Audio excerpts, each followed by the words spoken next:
The biggest thing is it's sales first, then marketing. And because marketing people are so good at what they do, an unwary business owner, somebody who maybe has never run their own business before, or maybe somebody who just didn't ever have any kind of training in business whatsoever, like most of my authors and stuff like that, the thing that they struggle with is they start marketing before they've done sales. Joining us today on the Sales Made Easy podcast, I'm thrilled because Janine has been selling and acting and being an entrepreneur since she was 10 years old, and that's more than a few weeks ago. And she's been doing this successfully for a long time, and she's written quite a number of books, I'd say ranging in the double digits. So Janine has got a lot of background in business as well as being around sales and listening to some of the experts over the years and seeing them. And I'm thrilled to have her here on the show today. So Janine, welcome to the Sales Made Easy podcast. What's the good word? What is the good word? Well, first of all, thanks, Harry. It's always great to be here. And I just have to let your listeners know, how did Harry and I meet? I was begging for authors. Because I had the 99 author book project. It ended up becoming Published Profitability, and Harry is in one of the chapters, page 102, for those of you who have already gone out and purchased your copy of Published Profitability. So just wanted to let you know that's how he and I met. And ever since then, we have been like glue because we both sell the same way, which is we don't walk people down a path. We do not try to get into their mind and sell them something they don't need, want, or have use of. We make sure we're selling products we can stand behind. We make sure that we're giving somebody something that will change their life. It will either do what, Harry? It will save them money, save them time, or save their sanity, right? That's what we do. Oh my goodness, that is so true. I loved all of it. You and I were speaking recently, and you know, there's a lot of, let's just talk about authors, since you've written a lot of books and there's a lot of authors that are out there listening, and they know they need to be better on the sales side of things. But it's often the last thing they want to do because they say things like, sales is gross, I'm not a salesperson, and they talk themselves out of it before they ever start, and many of them don't ever start. And so they've got this great book, they've got great ideas, and it's sitting there on a shelf doing nothing but collecting dust. So let's talk to those people a little bit, shall we? And just see, you know, maybe can we help them to get out of this mindset that sales is gross and they've got this great gift to offer and it's just sitting there doing nothing. So what's your thought on that, Janine? Okay, well, first of all, yeah, I will be happy to speak to authors, but I would like to talk to all the creatives out there, whether you have art that's sculpture, painted, whether you draw, maybe you doodle. Maybe what you do, you don't even think of as art, but I would look at it and go, oh my gosh, you have a product. So it's one of those things. And the first thing people tell you, oh, get on social media, blah, blah, blah. And you and I, Harry, you and I both know that's ridiculous. No, stop. No, you don't want to do that. You want to make revenue. It's all about making money. Is it we make money for money's sake? Absolutely not. I don't know about you guys. Why did I get really good at sales? Because I wanted to start the next business. I wanted to write the next book. I wanted to go on vacation. Money was just a freaking tool, right? It wasn't something that I want to be known for. I don't want to have hundreds of millions of dollars at my disposal just because I'm playing the game that way, right? And so I've always known that I wanted to be a millionaire. I wanted to make millions so I could help millions. That's always been what my motto was. And so now that I'm in a place where I live comfortably and I have my house, I have all the things that I wanted when I was in my 20s, and I got those things by the time I was in my 40s. And now it's reaching back around and letting people know, okay, how do you get to what you call success? So let's talk about success for a minute. You hear that bandied about, oh, what is a successful life? And what is your purpose? And what is your mantra? And I don't know. There's all kinds of things. And to me, it's like, are you happy? Are you content? Now, I am perpetually creating a new project, a new process, a new book, a new business, whatever, only because that's my form of creation. All right. But if you were, let's just take somebody who doodles, because this actually is a true story of one of my clients. She just doodled And I said, you could get revenue from that. And she goes, oh no, I don't want to sell my art. That's no fun, blah, blah, blah. And I said, well, what if you were teaching somebody how to draw? She goes, but I'm not a teacher. I said, I know, which is why you would be brilliant at teaching somebody how to draw, because you just do it. Teach people how to doodle. Nobody teaches you. They teach you how to draw. They teach you how to create art. They teach you how to make superheroes. I could go on, right? And they write tons of books, and they're all professional artists, right? But you sit and doodle. That would be incredibly important. You would be the type of person that a grandmother would buy this book for their 5-year-old, because you would be doing mainly pictures and less words. Have you ever noticed when you were learning mathematics, they don't use a lot of words because math is the language? By the way, Right. Harry didn't tell you, I'm a scientist and a geek first. You want to talk physics? I'm your gal. Let's go. Right. Let's But not. we're going to talk about sales, making money. So this is all about revenue. So whatever you're doing, and we'll talk to the author since Harry wants me to focus. Oh, Let's focus down. the path you just went down applies. Yeah, So, right. yes. No, I Good. just want to make sure I answer your question and be a good Yeah. guest. No, you're great. I mean, yes, because there's an opportunity for revenue on pretty much anything that is written. So yeah, let's just talk about that. Okay, so the Or whole point, whatever. the It's whole creative point side. about making sales easy, because that's what you were leading with, sales made easy. How do you do that? Well, first of all, you really do need to know what is your level of success. Like I had one person say, well, if I make $125, that's a success. She made $125. I looked at her and I said, you are now a successful artist. And she broke down bawling. She goes, I am, aren't I? See, it's an identity shift. So when you say sales is gross, I said, we're going to have to change your identity. And they're like, what are you talking about? And I said, because you identify sales with grossness. Would you please understand that the sales that you attribute to being gross were done by subpar professionals? If you talk to Harry or myself, you would not think that we had sold you anything. You would think that you had walked in willingly to whatever program, whatever product we happen to be giving and sharing with you, and it would have been a delightful conversation. And at the end of it, you'd be like, I can't believe I just handed you $9,000, Janine. And I would be like, yes, but you're doing it in a 4-month payment plan. We're still good with that? Or do you want to back out now? Because I'm not going to lead you somewhere you don't want to go. That's a consummate professional. That's sales made easy. All right, but it starts with you having to change your identity. So good. This is where the struggle is, because I think where most of these folks think that sales is just what they've seen in the movies or on TV. Maybe it's Glenn Ross. It's always be closing. It's always portrayed as doing something to another person, doing something for another. Right. So that little shift. And it's huge. That's a fulcrum, people. Yes. That's a fulcrum right there. It's Yeah. huge. Talk Yeah. to me about it. Doing something to versus doing something for. What does that mean to you? Okay, well, a doctor does something to you, right? You are going to get that injection, whether you want it or not, because it's good for you, even though it's painful and it hurts, right? Okay. But what's the difference when you have a coach that's wanting you to rise to the level of your highest performance? He wants to take your moment and make it as high a potential as possible. And a lot of people want to be successful, but they've never really taken the time to determine, what does success mean to me? And honestly, I never had the desire to have a yacht. Yachts are horribly expensive. I never had a desire to have my own airplane. Why have all that maintenance and struggle when I can just go down here and suffer a little bit through TSA, and somebody that I don't even know will fly me where I want to go? To me, this is just being pragmatic, right? The levels of success that some people think they need have been a smokescreen. They have forgotten who they really were. So you go back to when you were like 5 or 6, and you go back to that time when anything was possible, and what was it you wanted to do?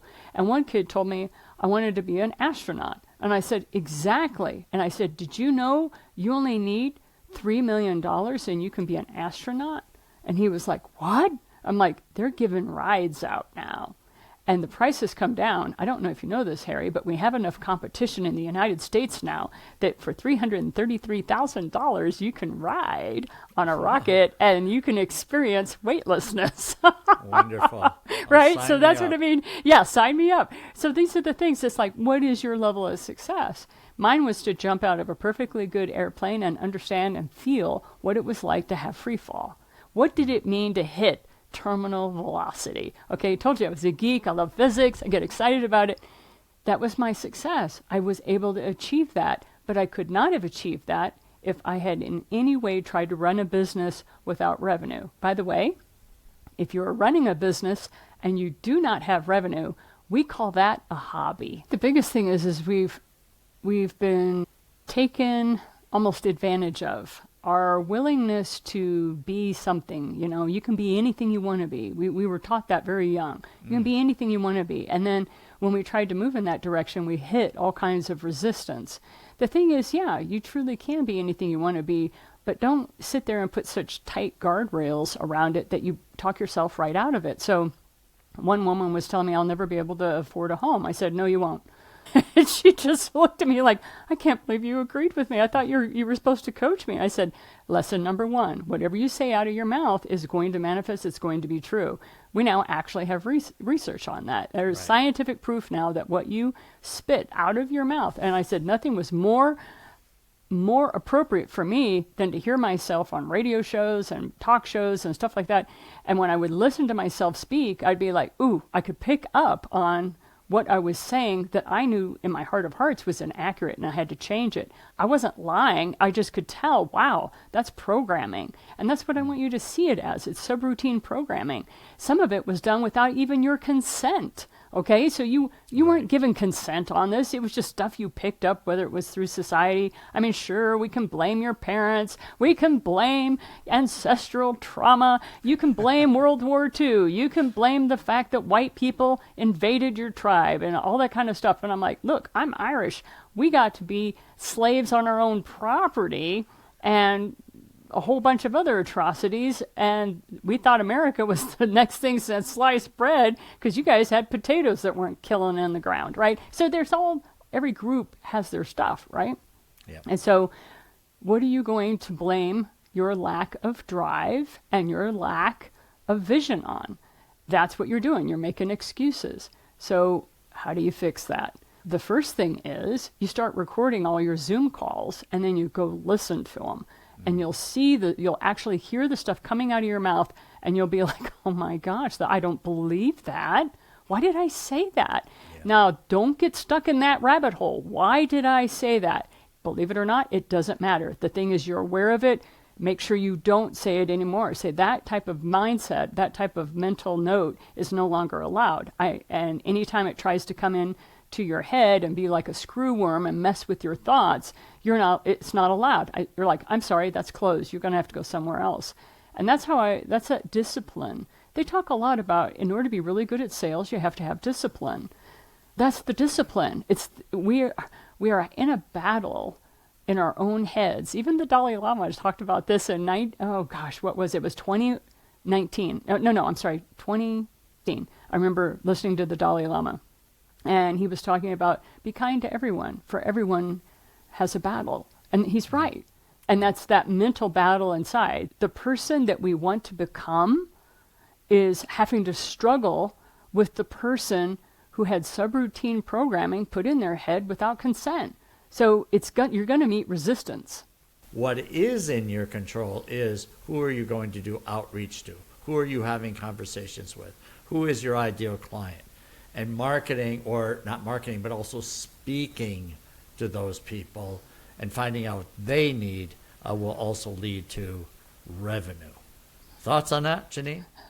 Well, you're singing my song, of course. You and I do that. We're in chorus on that. The biggest thing is it's sales first, then marketing. Yeah. And because marketing people are so good at what they do, an unwary business owner, somebody who maybe has never run their own business before, or maybe somebody who just didn't ever have any kind of training in business whatsoever, like most of my authors and stuff like that, the thing that they struggle with is they start marketing before they've done sales. And that's why I'm like, okay, well, right now you're running a hobby. And that really upsets a lot of people. And I'm like, geez, I'm really sorry about that, but that's what's happening, because how many clients do you have right now? None. 0. I work with people who are at level 0, okay? I say, how many people are on your email list? Because as an author, those are your readers, right? When people sign up, those are your readers because you had it in your book and they want more from you. And I'm like, how often do you email your readers? And they're like, maybe once a month if I feel like it. I'm like, you're not even taking care of the people who bought your book. You've got to take care of your clients and your readers, right? So that is the one thing that I focus on is sales first, then marketing. And so what is sales? Sales is where you pick up the phone and Harry knows all these things.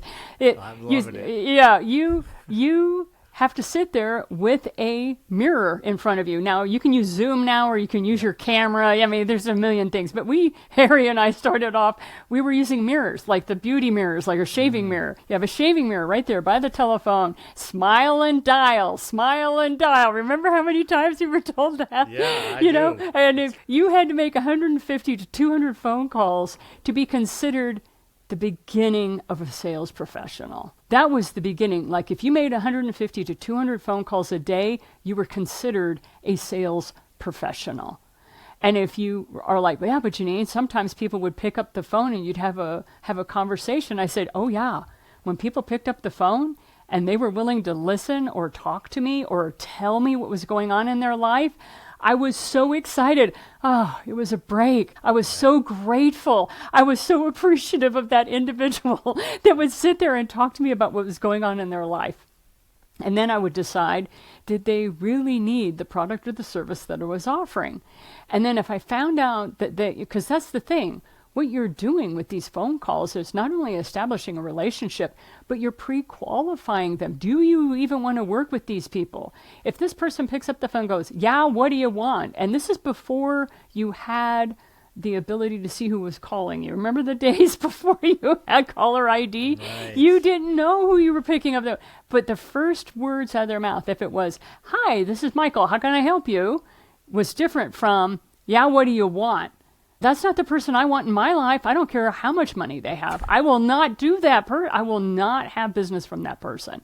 So anyway, now we have the ability to see who's calling or not. And some people will just go straight to voicemail. And this is the other thing I hear all the time from people.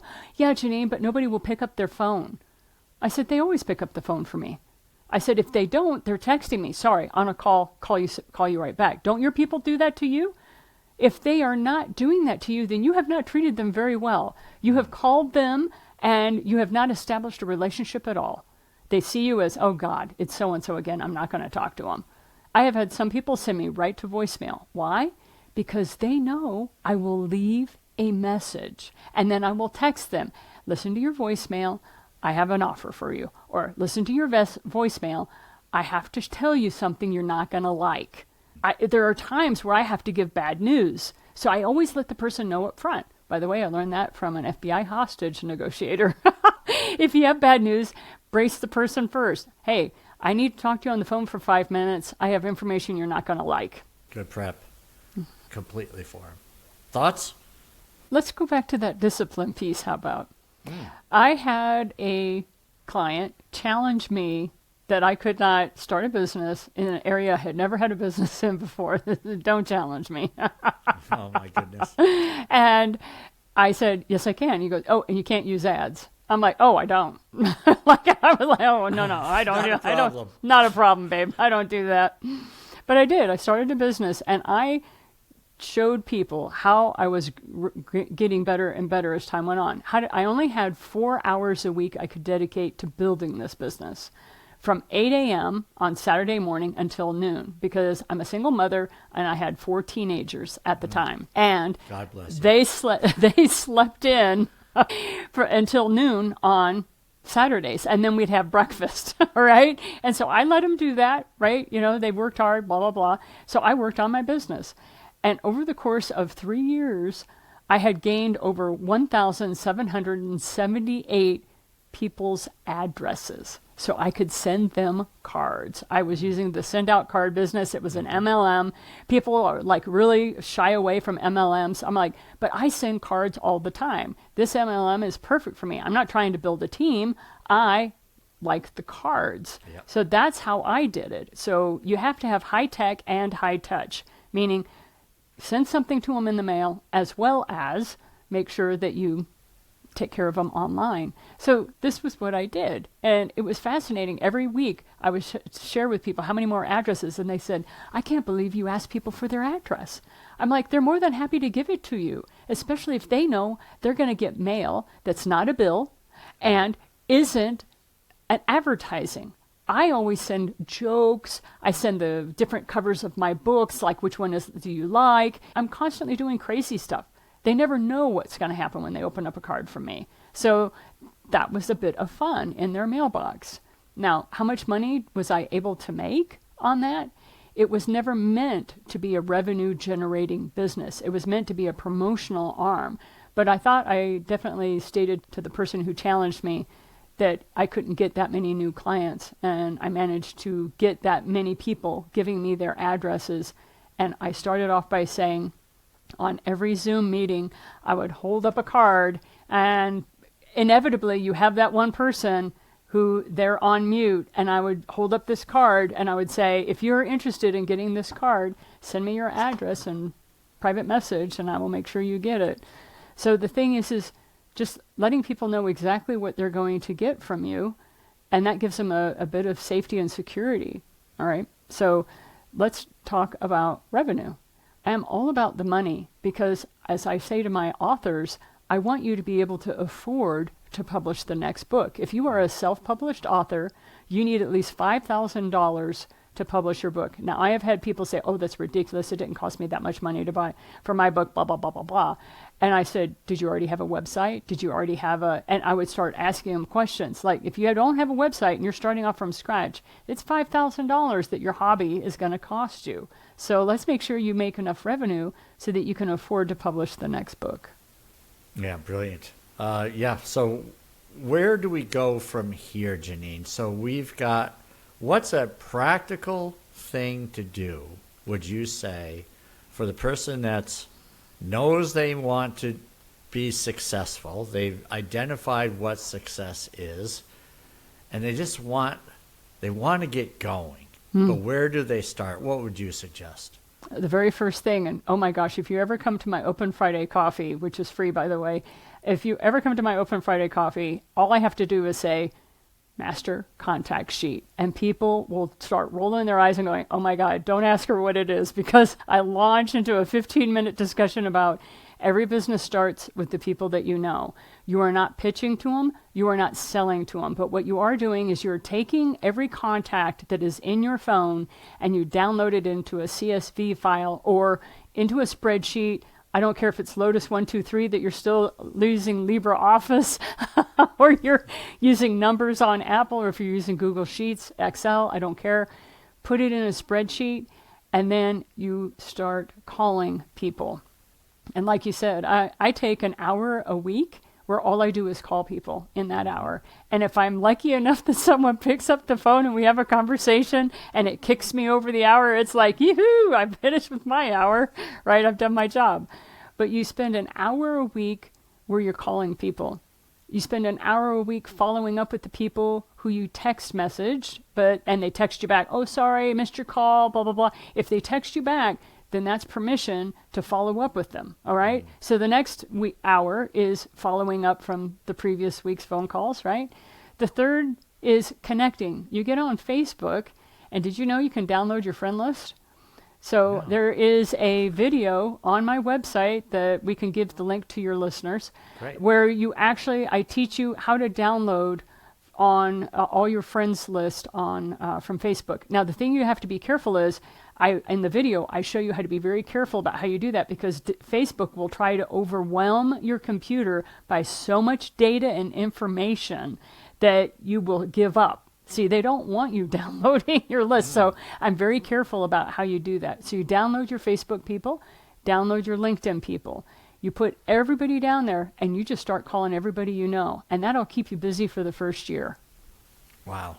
So now, all right, so when you're doing this is kind of what I teach people in the corporate sales arena, is that you don't need millions of people to do this, right? It's like you can scan the list probably to some degree. I'm not knowing exactly where you're headed, but in my world, I'm looking for ideal clients who are at a certain level. that can afford my coaching, my training, and so forth. So everyone's a little bit different, but all I need is a few hundred people.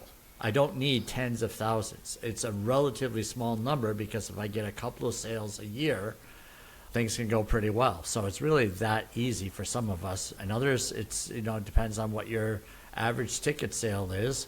And if you're just selling something that's $20, it's going to be a much higher number of people that you have to reach out to. But that's my thought, is that it's not necessarily thousands and thousands of people.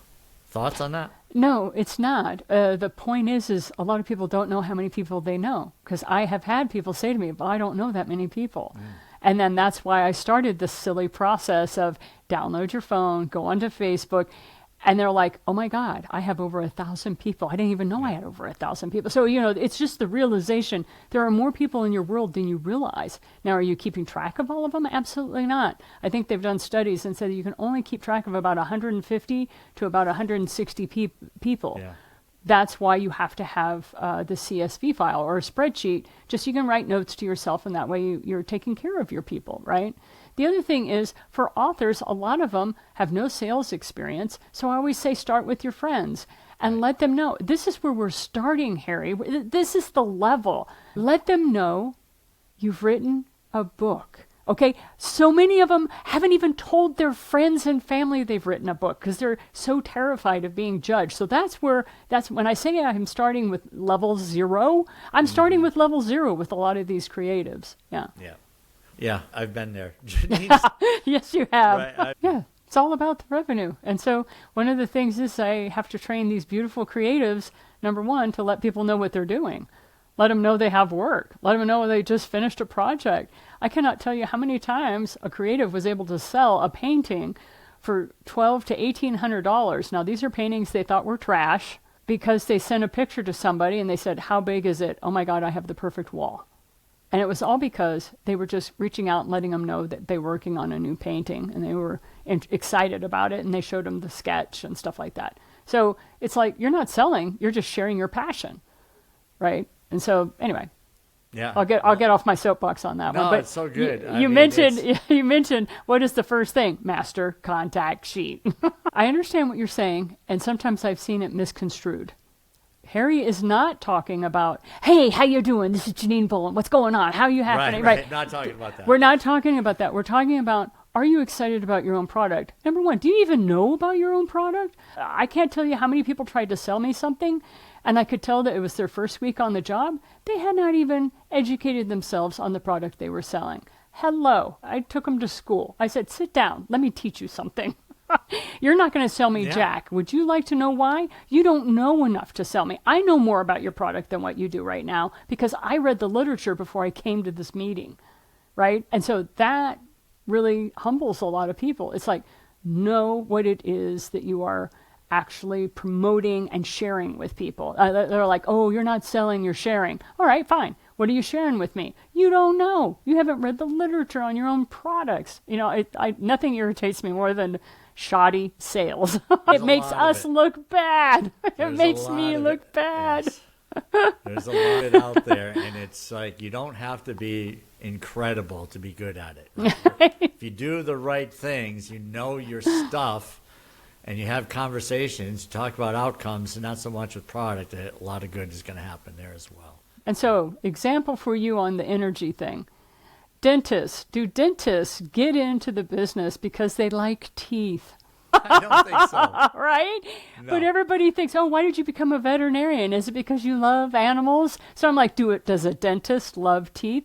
What is it the dentist is selling? Better outcomes. They're saving you time. They're saving you money. They're getting you out of pain. They are selling you. What are they selling you? A lot of people, it's pain management because they've let their teeth go. But for others, it's their orthodontist. They are giving you a desired outcome. So don't sell yourself short. Sometimes you don't have to be super energetic like I am. I just absolutely love people. I love talking to them. But sometimes it's just, you have a message with your book. You have a message with your art, right? So as a creative, you have a message. You are trying to get that out there to people, and then you let them make their own decision. But there is a transformational sort of process that you are sending that person through. If it's art, you're having them look at a picture or a painting or a sculpture, and there is a feeling it is eliciting from them. This is what you hope for. And I've had more than one artist look at me and go, I don't care if they sit there, look at the picture, and break down Bolon. I'm like, yes, success. I've touched a person with my creation, right? So as a salesperson, you're doing the same. Who are you not touching that needs what you have? How dare you not sell your product? How dare you not sell what you have as a message? Oh my God, somebody out there needs you. Now get off the pot, stop listening to this after we're done, wait for the outro music, and get on the phone. Sit your butt in the chair and get on the phone and dial and smile. Oh, so great. Janine Bolon, this has been a blast. Where can people find more of you? We're going to leave on that note because there is no better way to finish than get off the backside and start making stuff happen. So where can people find more of you, Janine? Well, the best way is to come to Open Friday Coffee, which is free of charge. I get on once a week on Zoom. Join my community there. That's where my students and my clients show up if they have questions, and that's the best way to get to know me. And you can go to janinebolon.com/connect, and that will be where you find me. And that's the easiest, fastest, best way, because email, phone, I'm busy. And Janine will find you back, though, that's for sure. I will follow you back, yes. Great stuff, Janine. Thank you so much for helping make sales easy. Thanks for listening to this episode of Sales Made Easy. If you enjoyed it and know an entrepreneur or salesperson who could benefit, please share it. And if you haven't already, hit subscribe and leave a quick review to help others find the show. I look forward to seeing you right here next time.